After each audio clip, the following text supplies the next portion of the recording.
Lord, ibigay mo po sa akin ang dapat kong gawin sa araw na ito. Lord, thank you for this day. Thank you for another day. Alam ko na marami na namang opportunity ang darating sa araw na ito.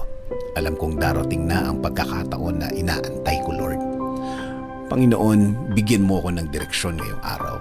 Bigyan mo ako ng guide sa kung ano ang aking gagawin. Lalo na sa mga problema na dumating sa aking buhay ngayon, na may mga pagkakataon na nalilito na din ako, Lord. Ibigay mo po sa way ko ang mga sagot at solusyon sa mga dalahin ko ngayon, Panginoon. Ilayo mo po ako sa mga pagkakataon at mga tao na naglalayo sa akin sa sagot ninyo sa aking mga problema, Lord. Ilagay niyo po ang mga tamang impluensya sa aking araw-araw, Lord. Mga tamang tao na mag-i-inspire sa akin. Mas magbibigay ng mga paliwanag tungkol po sa buhay at lalong-lalo na sa inyong presensya at